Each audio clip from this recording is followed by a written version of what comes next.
नमस्कार. वंदनीय दादांना आपण सगळ्यांनी प्रत्यक्ष रूपात बघितलं नसलं तरी दादांचं अस्तित्व आपल्याला आपल्या आयुष्यात जाणवत असतं.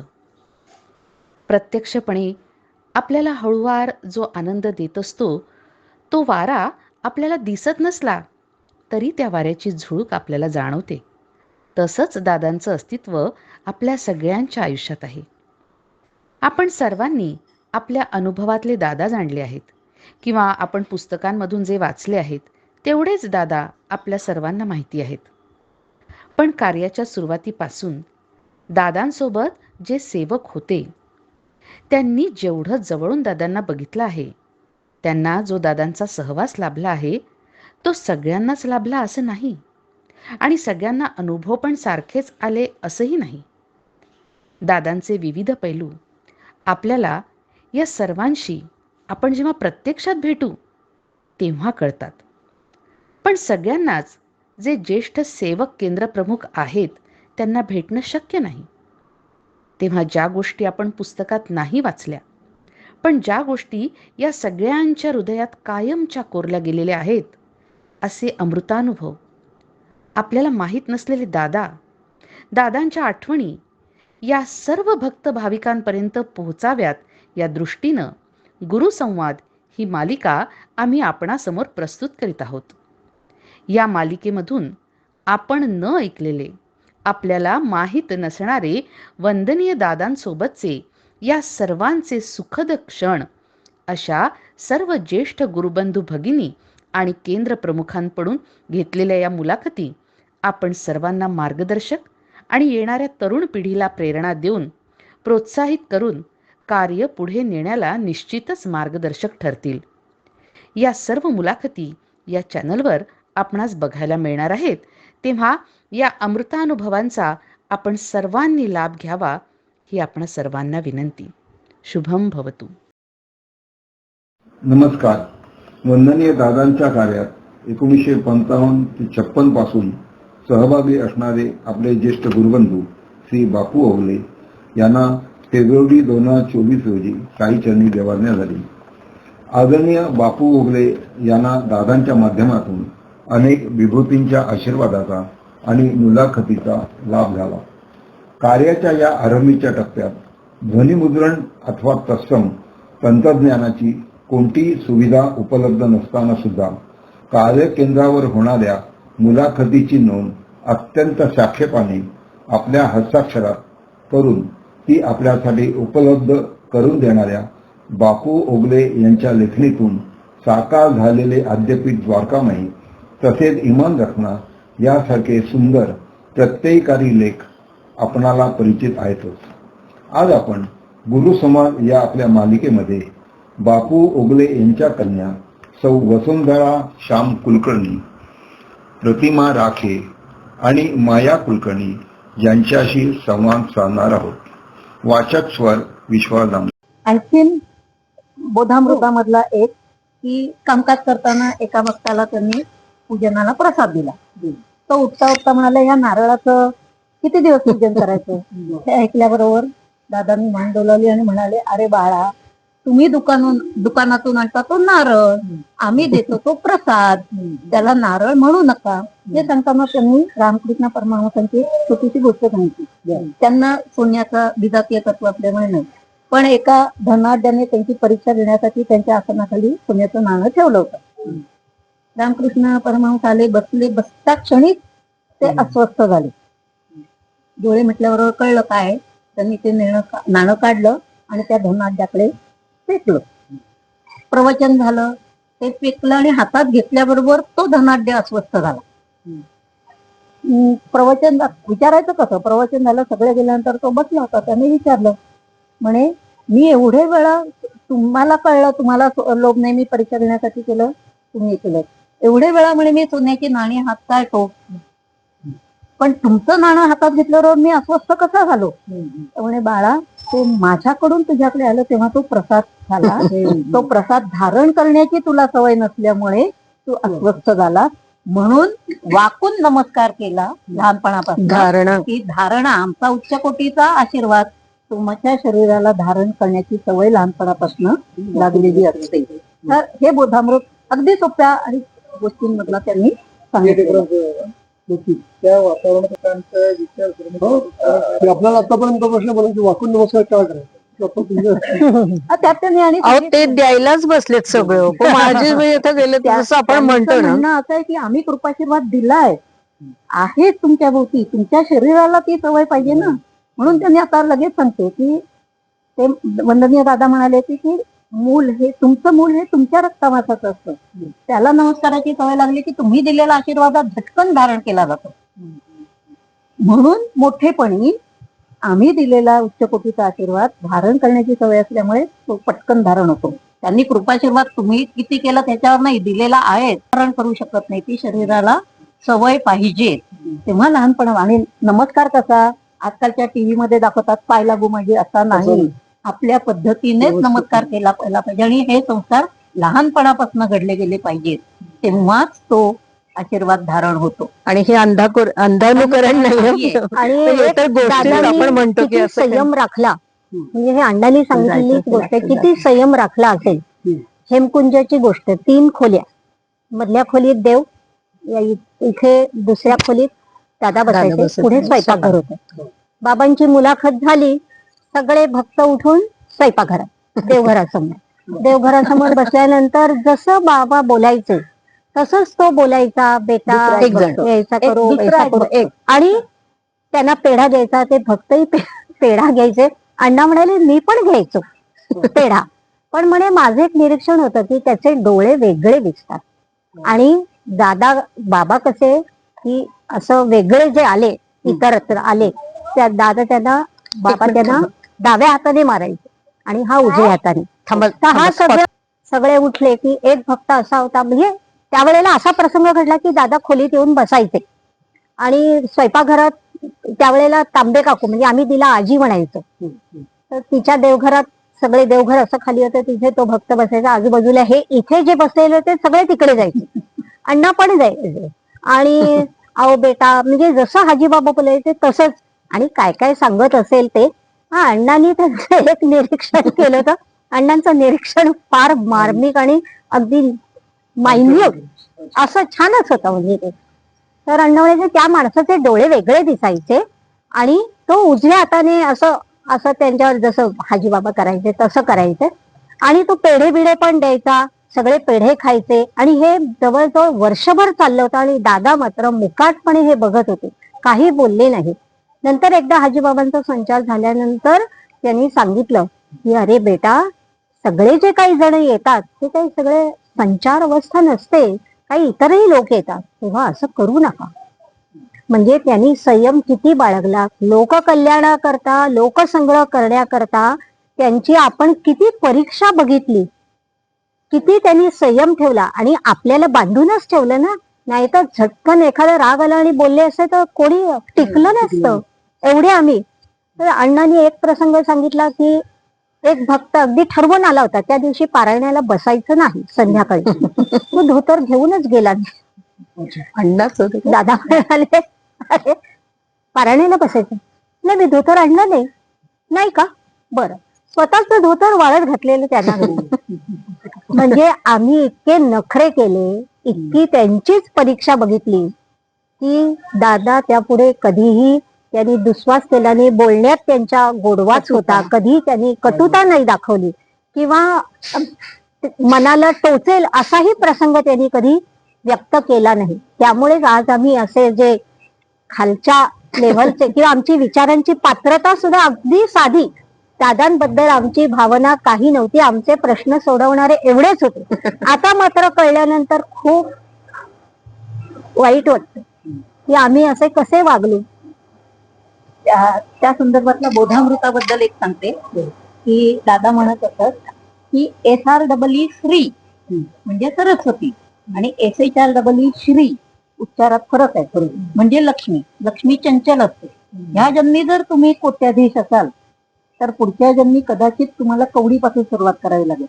पण ह्या जन्मी श्रीच्या कृपेने म्हणजे सरस्वतीच्या कृपेने जर तुम्ही पंडित झाला असाल तर पुढच्या जन्मी तुम्ही महामहोपाध्याय झाल्याशिवाय राहणार नाही.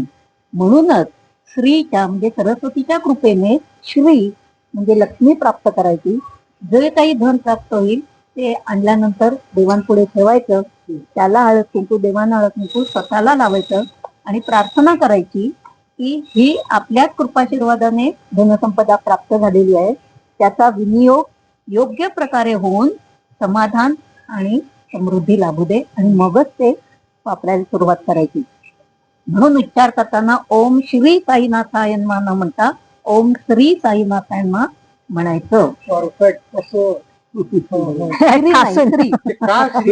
कारण कळलं पाहिजे. हा, कारण ते श्री म्हणजे सरस्वती आहे, तीच श्रेष्ठ आहे, ती चिरका टिकणारी चिरकाळ टिकणार आहे आणि तिच्याच कृपेने श्री म्हणजे लक्ष्मी प्राप्त कॅरी होते. फॉरवर्ड, पुढच्या जन्मात पण कॅरी फॉरवर्ड आहे ती.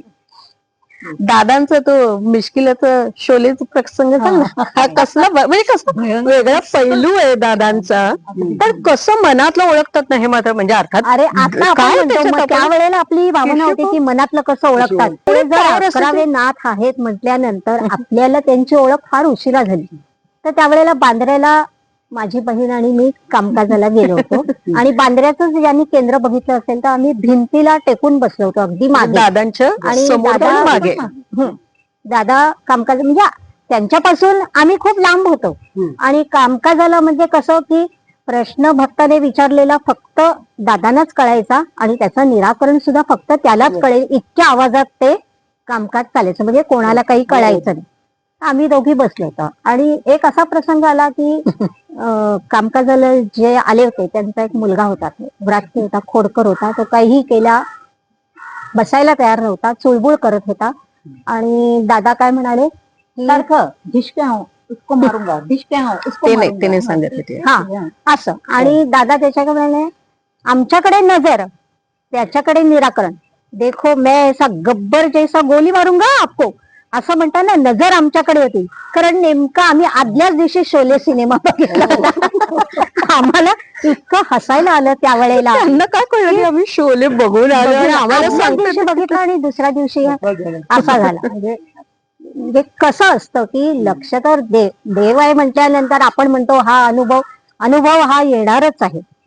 कारण दादा एवढे मोठे आहेत की किसी को न हो सका उसके कद का अंदाजा, जो आसमान था मगर सर झुका के चलता. क्या बात आहे, सही आहे, सुंदर, बहुत असं आहे. परफेक्ट बोला. असं आहे. त्यामुळे एकदा असंच किती मोठे होते दादा ते सांगायचे. एक ताई आल्या होत्या, म्हणजे हे अण्णाच सांगायचे आणि त्यांनी काहीतरी असा प्रश्न विचारला. आता काय माहितीये का, असं सामान्य लोकांना ना साधे प्रश्न सुद्धा खूप मोठेच वाटतात ते असे की बाबा आज माझ्या नळाला पाणी नाही आलं, हे सुद्धा माझ्या दृष्टीने किंवा त्याच्या दृष्टीने मोठेच असतात ते. ते एक दोन वेळा झालं, म्हणजे खूप वेळा त्यांनी हे केलं असेल, पण तेव्हा त्याने सांगितलं आणि तिला असं पकडून म्हणाला, अगं मी खूप मोठा आहे ग तुझे म्हणजे तुला थोडी तू आता हे कर, म्हणजे मी हे करतो तुला, पण तुला झेपणार नाही ग मी असं, म्हणजे तू नाराज नको हो, पण खूप मोठा आहे ग, तुझे प्रश्न सुटतील, काळजी नको करू तू. म्हणजे कोणाकडे काय मागावं ना, त्यानंतर मग मी कोणाकडे काय मागावं तर तोंड बंद. मैं क्या मांगू तुमसे साई, तुम ही जानो मेरी किसमें भलाई. मी मला काय मागायचं मला कळतच नाही. माझी जेवणा खाण्याची चिंता मिटलेली आहे. दादा म्हणायचं ना, मागताना पूर्ण मागा, असं अर्धवट मागू नाही, नका. पण माझी काय मागायचं हे पण कळलं पाहिजे ना तुम्हाला. त्यामुळे मी म्हणजे त्यांची महती आम्ही जाणलीच नाही. आणि नंतर मग ते म्हणत की तुम्ही साधना आणि आरती त्या प्रश्नच पडला नाही. प्रश्नच पण पडला हे का पुढे म्हणे. झालं ना, खूप पुढे झालं. पण म्हणजे इतकं त्यांनी सांभाळून घेतलं म्हणून आज नाही, दादानी आपण आहोत. कधी अवहेरलं नाही कुठल्याही. मी सांगितलं ना, आम्ही लहान मुलींना सुद्धा त्यांनी इतकं ह्याने वागवलं. त्यावेळेला हेमकुंजावर थोडे भक्त होते आणि काहीही प्रश्न विचारत असत. तसं अण्णांनी एकदा हाजीबाबांना प्रश्न केला होता आणि बाबा मी गेलो की ओळखणार कसं तुम्ही मला, मी कोण आहे ते. त्याच्यावर बाबा हसले आणि म्हणाले, बेटा तू इथे जे तालासुरात नामस्मरण करतोस त्याची वलय तुझ्या आत्म्याबरोबर असणार आहे. तू वर आला की आम्ही झटकन ओळखू, ये हमारा बच्चा आहे, आम्ही तुला आमच्याकडे घेऊ, काळजी अजिबात करू नकोस.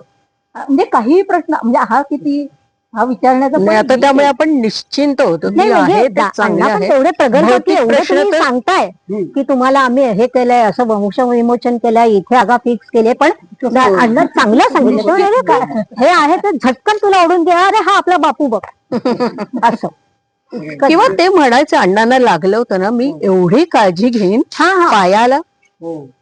आणि बाहले की आम्ही काम करतो कुठपर्यंत काम करतो, तर बापूच्या उजव्या पायाच्या उजव्या अंगठ्याला जर ठेच लागली तर ती जखम आम्ही इतकी बरी करतो की जगात ओगले नावाच्या कोणत्याही माणसाला उजव्या पायाच्या उजव्या अंगठ्याला कुठल्याच जखम होणार होणार नाही. आणि एवढं आणखीन पुढे त्यांनी सांगितलं होतं की आमचं घर असं होतं मध्यात, एका बाजूला हॉटेल म्हणजे नॉनव्हेज, दुसऱ्या बाजूला चिक्की आणि शेव, आणि सगळा कचरा आमच्या दाराच्या म्हणजे थोडं अंतरावर. तर म्हणे बापू तुझी इतकी काळजी घेतो की रात्री तुला निश्चिंतपणे झोप येते, कुठलाही डास चावणार नाही याची काळजी याची मी काळजी घेतो. मी घेतो. माझा बापू आम्ही घेतो. सुखात माझा बापू झोपावा. सुखाने झोपला पाहिजे. एवढं एवढं कोण बोल ह्या अशा वाक्यानी इतकं. अण्णा म्हणाले की बाबा एवढं आमच्याशी प्रेमाने बोलायचे की मी माझ्या नातवंडांशीही एवढं प्रेमाने बोलू शकलो नाही. इतकं प्रेम ओठंबून म्हणजे आम्हाला हे ऐकूनच. म्हणजे अण्णा एकटे कमावणारे होते, परिस्थिती एवढी नव्हती, आम्ही 4 मुली होतो, म्हणजे चिंता होती पण अशी त्यांना त्रास नाही. कारण त्यांनी आश्वासन दिलं तुला मीठ भाकराला ह्याला कमी पडणार नाही. जेव्हा माटुंग्याचं घर सोडलं तेव्हा म्हणजे आम्ही दिलं नाही, त्यांना ते मिळालं, व्यवस्थित राहिलं. त्यांना अशी चिंता कधी नाही पडली की माझं काय, कारण एक विश्वास आहे तो त्यांनी दिलेलाच आहे. त्यामुळे तसं सुरू. बाकी जे काय आहे ना ते आपल्या कर्मानेच झालेले असतात. असं मी नाही म्हणणार की सगळ्यांचं अगदी सुखाने, ते माझं कर्म उलट एक एक एक एक कमी होत गेलं.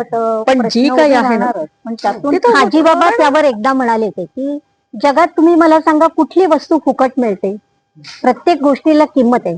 मग बाळांनो माझा आशीर्वाद फुकट कसा मिळेल, म्हणजे तुम्ही उपासना करा, साधना करा. इतकं प्रेमाने सांगितलं ना की आम्ही, अण्णा म्हणाले आम्ही हेलावून जायचो. म्हणजे आता आपण सुरुवातीला न्याहारी करण्याच्या आधी मी काय बोलणार असं तुम्हाला तिघींनाही प्रश्न होता. नाही, काय असं नाही, फार काही नाही, तयारी आम्ही नाही. तयारी केली पण यांनी आम्ही तयारी बोलू केली शकू होती, की पण नाही. तिला तुम्हाला उत्स्फूर्तपणे आलेलं आहे. विचारलं. हा, आलेलं आहे. उत्स्फूर्तपणे. आणि यात पुढे काय असं काय बाबा आविर्भाव नाही. त्या ठरवून निबंध नाही, द्यावा ते असं होऊच नाही. शकत नाही. मी जेव्हा आणि म्हंटल ना जे मुद्दे तोंडात ठरवले त्याच्या व्यतिरिक्त पण खूप काही सांगितलं हो, हो. गेलं. आणि तुम्ही जेव्हा पहिल्यांदा विचारलं तेव्हा निश्चितच असं ना आम्ही म्हणजे हो, तसा म्हणजे प्रवास माझी आम्हाला बहीण काही- मला म्हणालीच होती हे जेवढे लवकर जातील तेवढे बरे. आपल्या पाठीमागे. मला आठवत होते. मी यांना आम्ही भेटलो. चल म्हणे यांनी आपण मला जाऊ. विचारलं, थोडं असं मुलाखती चालली आहे तुम्ही द्याल का? मला त्या विचारलं हो म्हणाल्या होतं. आणि परत दिसलेच नाही. अरे म्हणले काय प्रॉब्लेम. मग मी त्यांना खाली जाऊन तरी पकडलं, म्हणून नाही आपण यांना पकडू. आणि म्हणजे आम्ही ऐकून होतो की ओगले काकांच्या मुलीजवळ सांगण्यासारखं खूप काही की दादांचं त्यांना सर्व असते. आणि हे सगळ्याचं उद्दिष्ट काय माहितीये का की तुमच्याजवळ जे अनुभव आहेत ना ते इतरांना कळावे. म्हणजे दादा कसे वेगळे होते, दादा कसे सामान्य होते, आणि दादा सामान्य असून असामान्य असून किती असामान्य असून सामान्य होते, हे महत्वाचं आहे. आणि आम्ही तर बघितलंच नाही, मी प्रत्यक्ष अनुभव नाही, ते कळू देत म्हणून आम्ही काय अक्षरशः होतं माहितीये का, दादांच्या अनुभव जे आहेत ना ते सहवासात खरंच जे आम्ही- असतात ना ते प्रत्येकाला त्याच्या वेगवेगळे आलेले असतात, त्याच्या कपॅसिटी प्रमाणे आले असतात. त्यामुळे ते सांगण्यात तसं काही मतलब नाही आणि सांगू पण नाहीत, कारण ते जे झाले ते सील झालेले.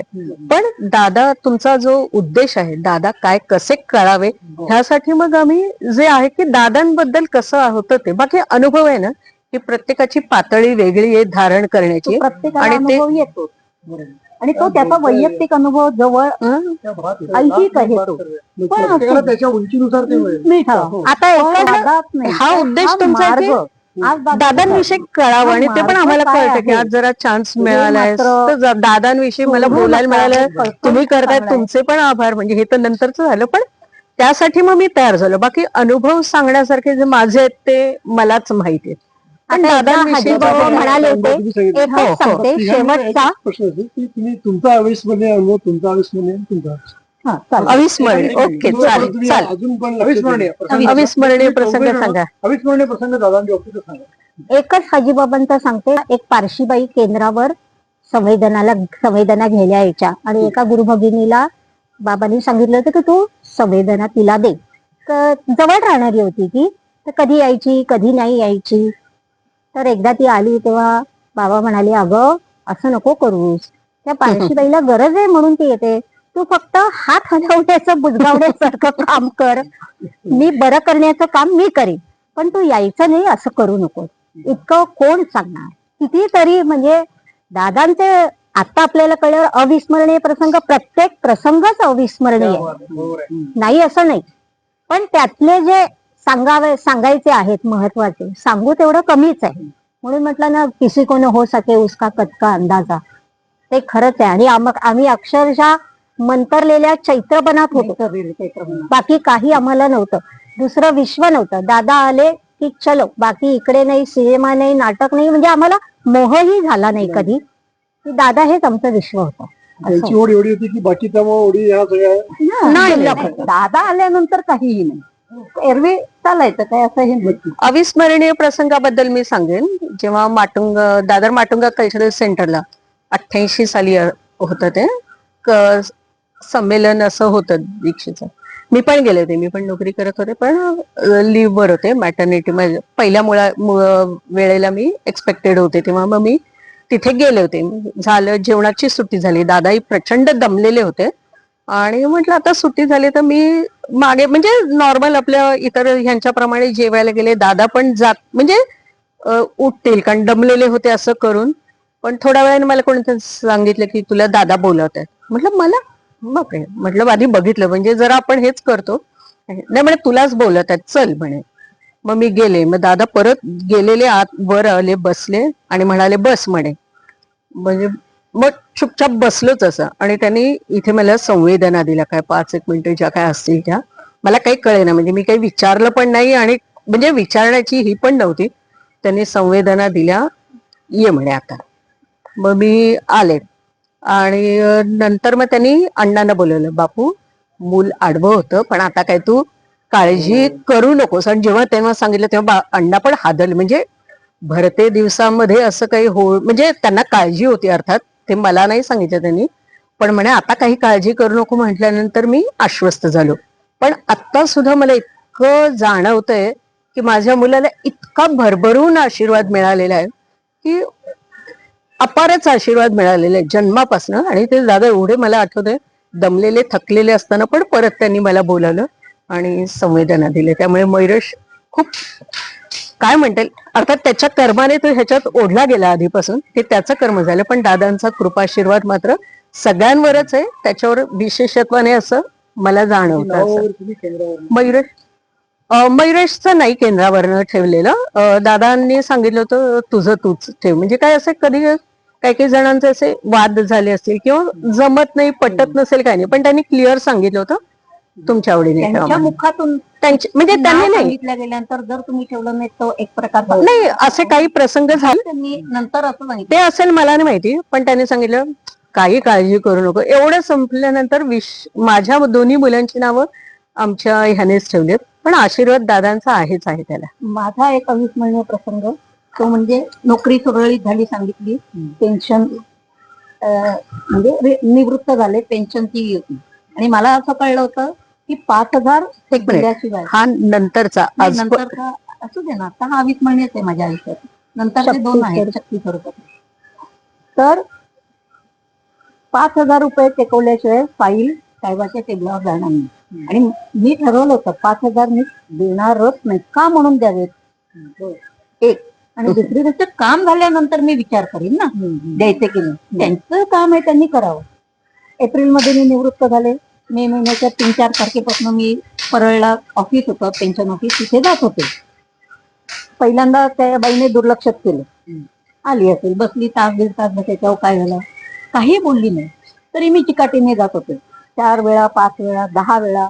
15व्या दिवशी जेव्हा मी गेले तेव्हा ती बाई माझ्यावर चिडल्या, म्हणे काय चिकट्यासारख्या येतात सारख्या सारख्या, बघा म्हणे ही फाईल एवढा गठ्ठा आहे, साहेब काही येत नाहीत, महिनाभर येणार नाहीयेत, टूरवर गेले. मग मला असं झालं, आता महिना पेन्शन तर लगेच सुरू झालं पाहिजे. महिना गाडीत बसले आणि विचार केला, आणि ही तिकडूनच आलेले हे विचार की म्हटलं माझ्या विद्यार्थ्यांपैकी कोणीतरी पेन्शन ऑफिसला असेल जे मला मदत करेल. म्हणून माझी एक विद्यार्थ्यांनी कायम माझ्या संपर्कात असते, श्वेता म्हणून. तिला मी फोन केला, म्हटलं अगं श्वेता, आपल्यापैकी कोणी म्हणजे विद्यार्थ्यांपैकी आहे का कोणी पेन्शन ऑफिसला. तिने तत्क्षणी उत्तर दिलं, हो म्हणे, चित्रलेखा खातू पेन्शन ऑफिसला ऑफिसर आहे, जे पेन्शन बीकेसीच्या ऑफिसमध्ये. तिचा म्हटलं नंबर दे, नंबर दिला. घरी आले 1:30 वाजताची, म्हणजे जेवायची वेळ. मी चित्रलेखाला फोन केला, तिने तो उचलला, माझी सगळी रडकथा सांगितली आणि म्हटलं मी 5,000 मुळीच देणार नाहीये, तुला काय करता येते ते सांग. ती म्हणे बाई अजिबात काळजी करू नका, पण त्यातली गंमत अशी आहे की 2च महिन्यापूर्वी मी पेन्शन मधनं फूड अँड ड्रग्सला गेलेली आहे, पण बाई मी तुमचं काम करीन, उद्या मी तुम्हाला फोन करून सांगते काय करायचं. हे झालं. म्हटलं आता मी आश्वस्त होते, पण तरी आपल्या मनात धाकधूक असते ना, बाबा आहेत तरी आपली प्रवृत्ती सामान्यांची. त्यामुळे दुसऱ्या दिवशी पण मी चिकटपणाने गेले. ती भडकली, म्हणे अहो तुमचा नंबर द्या आणि आता येऊ नका, नाही तर काम नाही करणार. म्हटलं ठीक आहे. 12:30ला मी घरी आले, जेवतच होते, बरोबर 1ला तिचा फोन आला. म्हणे ताबडतोब या, पेन्शन फाईलवर सही झाली आणि तुम्ही स्वतः बीकेसीला पेन्शन ऑफिसला फाईल नेऊन द्यायची 3 वाजायच्या आत. तरच तुमचं काम होईल आजच्या आज. आता परळ माटुंगा जायचं यायचं म्हटलं, विचार काही केला नाही, ताबडतोब उठले, आहे त्या कपड्यात गेले. अशी फाईल तिने माझ्यासमोर आपटली. म्हणजे कोणाकोणाचे वशिले लावतात आणि येतात तिथे आमच्यावर प्रेशर येतं. म्हटलं अहो माझा जर गॉडफादर असता तर मी 15 दिवस कशाला तुमच्या इथे आले असते. मी नाही म्हटलं कोणाचा वकील लावला. तर म्हणे जास्त बडबड करू नका, ताबडतोब निघा आणि पेन्शन ऑफिसला जा. म्हटलं मी तिच्याकडे दुर्लक्ष केलं. मग गाडीत बसल्यावर लक्षात आलं की हा चमत्कार कोणी केलाय. मी पेन्शन ऑफिसला बीकेसीला पोहोचले 2:15ला. म्हटलं हे सरकारी काम 3 वाजण्याच्या आत पोचायचं. म्हटलं होतं की नाही. मी फाईल काढली, तिथे टेबलावर ठेवली आणि म्हटलं मी प्रतिमा राखे असं म्हटल्यावर 3 जण क्लार्क उभे राहिले. अहो म्हणे ती फाईल द्या, त्या तुमची विद्यार्थिनी कोण चित्रलेखा का तो आमची ऑफिसर होती, तिने आम्हाला कालच फोन केलाय. म्हणे जर माझ्या बाईंचं काम आजच्या आज झालं नाही तर मी जरी इथे नसली तरी तुमचे पगार अडवीन. तेव्हा ताबडतोब म्हणजे एप्रिलमध्ये मी निवृत्त झाले. एप्रिल पेडीन मे पेडीन जून पेन्शन सुरू झालं. आजही अंगावर काटा आहे. हे कोणाला सांगणार. सर तुमचा आयुष्य प्रसंग राहिला त्या आयुष्यामध्ये म्हणजे मला वाटतं 3 एक प्रसंग तर असेच आहेत. त्यातलं एक मी आज सांगतो. माहिती होते.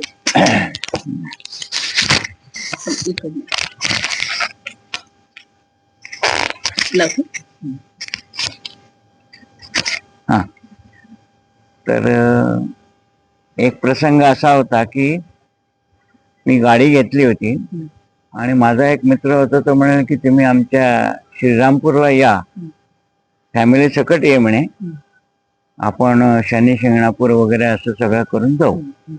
त्यामुळे आम्ही शनी शिंगणापूरला गेलो आणि तिथली महती तर ती हे काय की कुठल्याही वेळेला कुलूप लावायचं नाही. तिथे घरांनाही कुलूप नसतं. तर मी गाडीला लॉक केला दरवाजाला. तर एकाने मला सांगितलं तुम्ही लॉक करू नका, इथे काही होत नाही, इव्हन तुम्ही ग्लास पण खाली करा. पण माझा काही त्याच्यावर तेव्हा विश्वास नव्हता. म्हणून मी लॉक केलं आणि आम्ही दर्शन घेतलं आणि शनी शिंगणापूर सोडून आम्ही मित्राच्या त्या गावावरनं थोडं पुढे गेलो की आता आपण इथून हे करून जेवण करून मग आम्ही पुण्याला यायचं, त्याने त्याच्या श्रीरामपूरला जायचं. आणि आम्ही शनी शिंगणापूर सोडलं आणि साधारणतः मित्र म्हणाला की तू पुढे ठेव तुझी गाडी, काही प्रॉब्लेम आला तर मी मागे आहे माझ्या गाडीत. त्याची फॅमिली त्या गाडीत होती. आम्ही पुढे गेलो. 3 किलोमीटरवर माझा पुढचा टायर पंक्चर झाला गाडीचा. आणि ते असे पावसाळ्याचे दिवस होते. मी गाडी उतरलं, म्हटलं अरे पंक्चर झालाय, पण मला म्हणजे चेंज करता यायचं. म्हणून मी यांना म्हटलं तुम्ही खाली उतरा, मी चेंज करतो. आणि म्हणून मी ते टायर चेंज करण्यासाठी जॅक लावला, पण खालची जमीन इतकी ती भुसभुशीत आणि हे झाली होती की तो जॅक बसला नाही आणि तो खाली गेला. आणि गाडी एकदा खाली गेली तर मला कल्पना आहे की तो काही करता येत नाही. मग मी तसं थांबलो. तो पोहतो तो मागून आला, काय झालं सर म्हणे. अरे म्हटलं हे पंक्चर झालं. अरे हो का म्हणे. अरे म्हटलं जॅकी लागत नाहीये, त्याच्यामुळे काय करायचं. मग एकदा तो म्हणाले मी गावात बघतो. तिथे एक छोटंसं खेडं होतं. तिथे खेड्यातले लोक म्हणाले की आज इथे तुम्हाला कोणीही भेटणार नाही, कारण इथे यात्रा आहे आणि ते सगळे यात्रेला गेले. काय प्रॉब्लेम आहे. नाही म्हणे गाडी कोण नाही म्हणे, सगळं एक तर खेडे गाव आहे, कोण जो गॅरेजवाला असेल तोही नसणार आहे. आता बघूयात म्हणे आपण काय करायचं ते. मग आम्ही असं बघू काय करायचं आता म्हणून मी उभं होतो. तिकडून असे 3 मुलं आलेत, म्हणजे एक 40-45चा असेल, एक 25चा होता आणि एक असंच 50-1 वर्षाचा. तर ते माझी काय, तो म्हणाला काय झालं सर म्हणे. अरे म्हटलं हे पंक्चर झालेलं आहे आणि जॅक लागत नाहीये, आणि ते मला फक्त म्हटलं गाडी वर उचलली असती तर मी चाक काढलं असतं आणि दुसरं लावलं असतं, म्हणजे माझं काम झालं असतं. तुझं 25चा, अक्षरशः 25चा किडकिडीत पोरगा, त्याने दुसऱ्या दोघांना म्हणतो तुम्ही बाजूला, तुम्ही सर म्हणे तुम्ही एक काम करा, मारुती गाडीची जुनी मारुती, आताच्या मारुतीचं काही दम नाही. पूर्वीच्या 800 मारुती 800 तिचं वजन खूप होतं. तो म्हणे मी ती गाडी उचलतो वरती, तुम्ही ते पहिलं चाक काढा आणि दुसरं बसवा, मला बसवून झालं की सांगा, तो पण तुम्ही धरून ठेवतो. अरे म्हटलं वजन आहे तिला. त्या दोघांना अक्षरशः त्याने धक्का मारून बाजूला केलं. आम्हाला सगळ्यांना सांगितलं तुम्ही म्हणे फक्त सर तुम्ही ते लावा, बाकीच्या मित्राला सांगितलं तुम्ही बाजूला हो, कारण पडलं बिडलं तर ते लागेल, तर तुम्ही बाजूला. त्या पोराने 25चा पोरगा अशी ती मारुती अशी झाली, अशी पूर्ण उचलली, जॅक पेक्षा उंच अंतरावर त्याने घेतले. लावा सर म्हणे चाक तुमचं, पहिलं काढा दुसरं लावा, नीट लागलंय का ते मला सांगा, मग मी खाली गाडी ठेवतो. आणि त्याने बरोबर ते 5 मिनिटं त्याने ते अशी अख्खी मारुती गाडी अशी धरून ठेवली होती. आणि मग मी ते सगळे माझी प्रोसेस कंप्लीट केली. आणि म्हणजे कोणीतरी कुठल्या तरी स्वरूपात तुमच्या मदतीला ते आले असतील की हा अडचणीत आहे, याला आपण आता मदत करू. कारण अदरवाईज इतका निर्जन रस्ता होता, कोण येणार, कोणी येत नाही. असं म्हणजे हे काहीतरी आपल्याला त्याचा एक प्रसाद मिळाला आणि एक धडाही मिळाला की याच्या पुढे कोणी सांगितलं असेल तर ऐकत जा. म्हणजे तुम्ही शिकलेले असाल भरपूर, परंतु काही गोष्टी या ज्या घडतात त्याला काहीतरी बॅकग्राऊंड असते. आज इतके वर्षानुवर्ष तिथे हे होते, तुला ऑलरेडी त्याने कोणतरी सांगितलं होतं की तू लॉक करू नको, तर लॉक कर तुझं. पुण्यावरून तुम्ही गाडी घेऊन आलात तेव्हा तुमच्या गाडीला काही झालं नाही, आणि आत्ता तिथेच कसं तुमचं टायर पंक्चर झाला. हे हा एक अनुभव आहे, आणि असे आणखीन 2-3 अनुभव आहेत. पण जे साधं एक एक्झाम्पल म्हणून. आणि तेव्हा पण आपण लग्न गेलो, वहिनी भेटल्या होत्या तेवढा एक तुमच्या हो, आणि ते आम्ही लग्न झालं, मग ही म्हणाली, अण्णांनी हिला सांगितलं असेल की बाबा तुम्ही, आमचं लग्न काय 18 नोव्हेंबरला झालं आणि आम्ही 22 नोव्हेंबरला इथून याला जाणार, फिरायला जाणार होतो, बंगलोर मैसूर उटीला जाणार होतो. म्हणे आपण यांच्याकडे जाऊन येऊ. म्हणे आम्हाला ज्या दिवशी रात्री 10ची का 11ची गाडी होती आमची ट्रेन, आणि ही म्हणे काय, म्हटलं आता कुठे वेळ होईल, म्हटलं चल बरं ठीक आहे म्हटलं. मग आम्ही 7 का 7:30 झाले असतील, त्या द्वारका माईवरती गेलो आणि तिथे मग त्या होत्या, आणि म्हणजे भेटले, नमस्कार झाला, आणि त्यात वहिनी आल्या आणि त्यांनी सांगितलं का तुझं लग्न झालं, हो म्हणे. हे मग हे म्हणाले की आता आम्ही ह्याला जातोय, काय फिरायला जातोय. मग तिला बोलवून तिने कुंकू लावून आणि मग सांगितलं सगळं व्यवस्थित तुम्ही जाऊन या. गेलो आम्ही कधी म्हणजे 7:30ला गेलो, 5-10 मिनिटच होतो, पण आम्हाला आशीर्वाद दिला की तुम्ही, म्हणजे त्यांची आठवण मला तेवढीच की त्यांनी हिला सांगितलं की आम्ही तुला थांब म्हणे 1-2 मिनिटं. आणि मला वाटतं त्यांनी काहीतरी ओटी भरली का काय, मला आता ते आठवत नाही, पण ते केलं आम्ही 10 मिनिटं होतं, आणि म्हणे जा आता तुम्ही दोघं जा फिरून या. कधी गेलो की वहिनी मात्र अगदी खूप हसत मुखाने, कधीच मी पाहिले, कधी नाही पाहिले की जरा कधी कंटाळ, किती वेळेला जा. आणि आम्ही एकटे थोडी असणार, सगळे आलेले तिकडे असणार आहे. किती हसत मुखाने चहा पाणी किंवा काय जे असेल ते तर अगदी करायच्याच करायचं. खूप हसत मुखाने आठवतात मला आतापर्यंत आपण जे काही दादांच्या जीवनावरचे अनुभव किंवा ओगले काकांच्या जीवनावरचे अनुभव बघितले, तर आपला मार्ग हा इतरांच्या मार्गामध्ये आपण एकमेकांशी कनेक्ट ठेवतो आणि एकमेकांसोबत संवाद साधतो आणि तो संवाद साधून आपल्यातला एक जो गुणधर्म आपल्या मार्गाचा वेगळा आहे, तसे आपला मार्ग इतर मार्गापेक्षा वेगळा कसा हे सांगता येईल का? हो, येईल ना सांगता. वेगळा कसा? आता जसं आपण बरेच वेळा ऐकलं की निराकरण जे आहे ते सहज सोपं सुलभ, शारीरिक आर्थिक आणि मानसिक दृष्ट्या सुद्धा सहज सोपं सुलभ स्वल्प अल्प असं आहे. आणि इतरत्र गुरुमार्गामध्ये 75% फिलॉसॉफी म्हणजे तत्वज्ञान आणि 25% अनुभव किंवा फिजिकल, परंतु आपल्या गुरुमार्गामध्ये 75% फिजिकल म्हणजे अनुभूती आणि 25% फिलॉसॉफी म्हणजे तत्वज्ञान हे आहे. इतरत्र गुरुमार्गामध्ये गुरुमाध्यमाला ज्या ज्या अवस्था प्राप्त होतात त्या ते भक्तांना देऊ शकत नाहीत. फक्त ज्या अवस्थांपरत्वे त्या कृपाशीर्वाद फक्त भक्तांना देऊ शकतात. हा एक मोठा फरक आहे. आणि इतर ठिकाणी साधना मार्गामध्ये आणि आपल्या गुरुमार्गामध्ये फरक असा आहे मोठा की इतरत्र संख्यावाचक जप झाला म्हणजे अगदी फार मोठं यथासांग झालं ही भावना असते आणि आपल्याकडे कायिक संकल्पाला महत्व नसून मानसिक व वाचिक संकल्पाला जास्त महत्व आहे. आणि दुसरं महत्वाचं आणि सर्वात उल्लेखनीय असं म्हणता येणार नाही पण असा वेगळा आहे की शास्त्राचं मूळ तत्व किंवा मूळ ढाचा न बदलता शास्त्राची रचना व कार्य दादांनी आजच्या काळाला अनुसरून असं कार्य करून घेतलं. म्हणजे त्यांनी इतकं सुंदर दाखला दिलाय की आजोबांची पूर्वीच्या काळची 16 कड्यांची छत्री लांब दांडा, त्याचा हेतू असा की पावसाळ्यात ती उघडायची आणि इतर वेळेला वॉकिंग स्टिक म्हणून वापरायची. तर ती पूर्वीची केवळ आजोबांची छत्री म्हणून उपयोगात आणायची, पण तिचं कापड जीर्ण विदीर्ण झालेलं आहे कारण ते खादीच होतं. आता त्यांनी ते छत्र बदललं म्हणजे छत्रीचं कापड बदललं, नायलॉनचं केलं की जे 100% वॉटरप्रूफ आहे. छत्री बदलली पण अध्यात्माचं किंवा धर्माचं जे छत्र आहे ते त्यांनी तसंच ठेवलेलं आहे. खूप सुंदर अभ्यास केलाय. एकदम परफेक्ट. आपला गुरुमार्ग वेगळा असा की कार्यारंभी वसंतराव सरमुकादम काका आम्ही त्यांना म्हणतो, त्यांना जो आशीर्वाद प्राप्त झाला तोच आशीर्वाद आजही येणाऱ्या आत्ताच्या भक्तालाही मिळतो.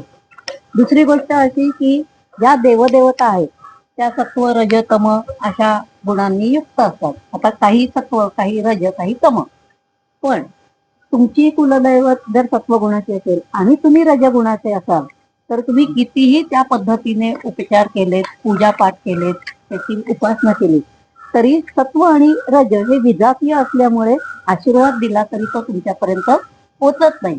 पण वंदनीय दादांनी इतकं अलौकिक काम केलंय की त्या 3 प्रतिमांमध्ये स्वकुशीने सगळ्या देवदेवता विलीन झाल्यामुळे आपल्या प्रतिमा ह्या 3ही तत्वांनी परिपूर्ण असल्यामुळे नुसती ओंकार साधना नव्हे तर नुसती प्रार्थना जरी म्हटली तरी तुम्हाला आणि तुमच्या पिढ्यांचं कल्याण होणारच आहे हे निश्चित. दुसरं, त्या प्रतिमांना कुठलाही औपचाराची सवय दादांनी ठेवलेली नाही. फुलं पाहिजेत, पानं पाहिजेत, अशाच पद्धतीत पाहिजे, असाच नैवेद्य पाहिजे नाही. नमस्कार केला की आशीर्वाद प्राप्त, इतकं त्यांनी सोपं केलेलं आहे. पण दादा म्हणत असत मी तुम्हाला कोणतंही बंधन ठेवलं नाही, पण मला त्यामध्ये सांगावंसं वाटतं की बंधन ठेवलं नाही म्हणूनच आपल्यावर जास्त जबाबदारी आहे की संयमाने दादांनी एवढं काम केलंय, इतकं स्वल्प करून दिलेलं आहे, मग आपण ते जाणीवपूर्वक आपल्यावर जबाबदारी जास्त प्राप्त होते. संस्कृतमध्ये एक वचन आहे मनःपूतम समाचार आहे, म्हणजे मनाला दादांनी सांगितलंय काय नाही म्हटलं आशीर्वाद देणार होते असं न करता, असं स्वातंत्र्य मनाला येईल तसं न वागता आपल्याला जाणीवपूर्वक मात्र ह्या सगळ्या जो दादांनी मार्ग आखलेला आहे तो हे करायलाच पाहिजे. दुसरं वैशिष्ट्य असं की दादा एवढे महान होते तरी कधीही स्वतःला त्यांनी श्रेष्ठ किंवा मी महान आहे माझी पूजा करा कधीही म्हटलं नाही. आपला सेवक दादा भागवत जीवाची बाजी लावून त्यांनी हे जे काही सिद्ध साधना प्राप्त केली ती भक्त भाविकांना सौम्य आणि सहज सुलभ प्राप्त व्हावे म्हणून त्यांनी ते ओंकार सुद्धा इतका सौम्य करून भक्त भाविकांमध्ये केला. दुसरा विशेष असा की विश्वकल्याणाचं स्वप्न बघितलेलं आहे, ते अव्याहत कार्य चालावं यासाठी त्यांनी आपण सिद्ध केलेली सिद्ध साधना सेवकांमध्ये वितरित प्रवाहित केली, ज्यामुळे आजही हे कार्य व्यवस्थित त्याच पद्धतीने चालू आहे हे निश्चित. आणखी आणि दुसरी गोष्ट म्हणजे भक्तांनी जेव्हा शक्तीला धारण करायला, समजायला, कार्य करायला सुरुवात केल्यानंतर दादांनी सांगितलं, आता माझं गुरुपूजन नाही, तुम्ही शक्तीचे उपासक व्हा आणि नित्याने शक्तीची पूजा साधना करा. हा सर्वात वेगळा आहे की जे हे कुठे म्हणजे हे एकमेवच उदाहरण असेल, असं कुठेही झालेलं नाही. इतर मार्गांमध्ये विमोचना केली जात नाही, आपल्याकडे विमोचना म्हणजे तेच ना, गुरुकृपाशीर्वाद देताच येत नाही म्हटल्यानंतर काय कोणाला, इतर व्यक्ती माध्यमाला. आता जर वेगळा कसं हे तर आपण खूप वेळा पण ऐकलंय, पण जर आता त्याचं जर बाह्य रूपाने जर आपण असं पाहिलं तर जेव्हा कोणी द्वारकामाई किंवा केंद्रावर येतो तेव्हा पहिली नजर सगळीकडे बहुतेक ठिकाणी असतात चपला व्यवस्थित ठेवलेले असतात, पण हे अगदी म्हणजे सुरुवात जर पाहिली तर आपली पद्धत एकदम एका रांगेने व्यवस्थित ठेवलेली असते. नंतर आपण अगदी बहुतेक ठिकाणी असतात, पण त्यातच सुद्धा जो जातो ना त्याला ते वेगळे पण जाणवतं. नंतर आपण हातपाय धुतो, चूळ भरून वर जातो, नमस्कार करतो. तर नमस्काराची पद्धत सुद्धा ना जर नीट बघितलं आपण असं तर ती अनेक पंथांचं पण मिलाफ आहे, आणि हे दादांनी बहुत जाणीवपूर्वकच केलं असेल, जे आपण सहजपणे आपल्याला लक्षात येत नाही. तर सुफी पंथामध्ये जसा सजदा करतात ती पद्धत आहे. नंतर योगामध्ये प्रणिपात करतात, साष्टांग दंडवत घालतात की गुडघे टेकून येतात, म्हणजे पूर्ण सरेंडर, पूर्ण आपण आपला अहंकार बाजूला ठेवून त्याला शरणागती, अशा या सुंदर योग पद्धतीचा, नाथ पंथाचा किंवा सुफी पंथाचा एकत्र मिलाप दादांनी नक्कीच तो जाणीवपूर्वक केला असेल. आणि अजून जर मी ह्याने जर आपण सखोल किंवा आपण दुसऱ्या एकमार्गी विचार करतो, पण जर एकंदर असं चौफेर बघितलं तर अनेक ठिकाणी आपल्याला कोणाच्या अशा नाम लिहिण्याची सवय चांगली आहे, ती जपसंख्या लिहिणं, वह्या लिहिणं किंवा काही इतर करणं, पण चांगलं आहे ते की त्या निमित्ताने तुमचं चांगलं वाईट तरी घडत नाही, निदान त्या निमित्ताने तुम्ही करता किंवा उपास करतात असं. पण मला असं वाटतं की जेव्हा मी म्हणते ना किंवा कोणी जर म्हणत असेल आज माझा उपास आहे, आज माझी एकादशी संकष्टी आहे, तेव्हा इतरांच्या नजरेतनं आपल्याला एक कौतुक मिळतं, आपला अहंकार थोडासा जोपासला जातो असा की हा बाबा ह्या उपास करतो किंवा धार्मिक आहे म्हणजे ही व्यक्ती चांगली आहे, आणि त्या नजरेतनं मी स्वतःला जरा थोडी नाही म्हटलं तरी नाही शिरकाव होतोच तो. किंवा मी तुलना करते, हिच्या किती 3 वह्या झाल्या, माझ्या 5 वह्या झाल्या लिहून, म्हणजे ते समर्पण असेल नाही तर माझ्याच अहंकाराला फुलवण्याचं जरा एक काम केलं गेल्यासारखं वाटतं. पण आपल्याकडे टोटल सरेंडर, मी साधना करते ओंकार साधना माझी, मला माहितीये, मला त्याचं इतरांना दाखवून मी किती मोठी किंवा असं जाणवण्याची, काही दाखवण्याची गरजच नाही, आणि त्यातनं जी मला शांती मिळते ती माझी मलाच माहितीये. मी कुठले आपल्या गुरूंचं काही अंगठी, लॉकेट, पेन बिन असं मिरवत नाही, म्हणजे कुठल्याही बाह्य वस्तूंची आपल्याला गरजच नाहीये. हे एक वैशिष्ट्य मौलिक पण आपल्याला ह्या वरवर, म्हणजे हे जर वरचे बाह्य रूप पाहिले ना तर हे आपल्या कुठेच नाहीये की बाबा पेन आहे, लॉकेट आहे, वही लिहिले, हे लिहिले, काय नाही. निव्वळ साधना करा. आणि जे मी माझं म्हणणं होतं की जेव्हा एवढं सोपं हे ऍक्च्युअली आपण तुम्ही म्हणता की ही सोपी साधना आहे, निराकरण साधना सोपी आहे, तेव्हा मला हसायला येतं की सोपी तसं पाहायला गेलं ना एका सोपी पण आहे, पण तशी ती अवघड आहे हो. 45 मिनिटं मला मोबाईल सोडून बसायला लागतं. जेव्हा मी लिहायचं काम करते ना तेव्हा एकीकडे माझा मोबाईल चालूच असतो, मी जरा जरा बघते, इथे नाम लिहित असते किंवा पण इतर चालू असतं. पण मी जेव्हा 45 मिनिटं बसते देवा, जेव्हा माझ्या मनानेच मी बसते ना, मला कोणी म्हणत नाही की तू बस, पण ते झाल्याशिवाय मला पण चैन नाही पडत. पण तेव्हा माझा मोबाईल पण दूर राहतो, आणि त्याच्यात तुमच्या नजरेत ते कौतुक, कारण मी कोणाला सांगायची गरज नाहीये, त्यामुळे कोणी म्हणणार नाही की ही पण काही करते, किंवा माझं उलट ही अशी चांगली आहे की माझा अहंकार हळूहळू लयाला पण जातो त्यातनं, आणि मिरवत नाही मी कुठलेही. त्यामुळे इतर मार्गांपेक्षा हा खरं खूप चांगला वाटतो, पण तसा अवघड वाटतो. कारण जेव्हा सूर्य आहे, आता आहे आपल्याकडे, तर तो अशी काही आग नाही लागणार, पण जेव्हा मी भिंग घेईन, एकत्रितपणा येईल, तेव्हाच तो प्रज्वलित होईल आणि उजवेल. तसं जेव्हा मी साधना करते किंवा कोणी जे करतात तेव्हा ते एकाग्रतेने करतात, आणि तोच एक मार्ग आहे की जो मला उपयोगाला आहे, की जो चांगल्या पद्धतीने माझ्या काय म्हणता येईल, अद्वैत ब्रह्माचा इतका तर मला साक्षात्कार होण्याची माझी पात्रता नाही, पण त्या दृष्टीने एक पाऊल तरी मी पुढे नक्कीच जाते.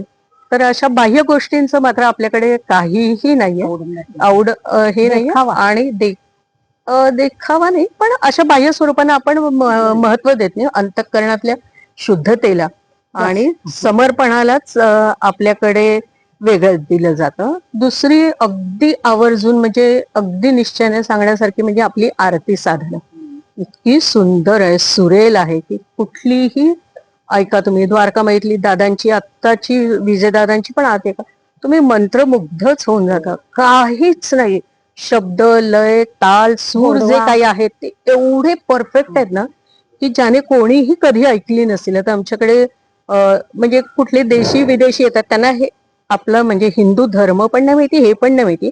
पण जर मी पूजा करताना मी जरा म्हणजे माझी एवढी नसताना पण जर आम्ही आरती म्हटली तर इथे तोंड देखलं नाही, पण खरोखर मंत्रमुग्ध होऊन किंवा आपल्यालाही अनुभव आहे.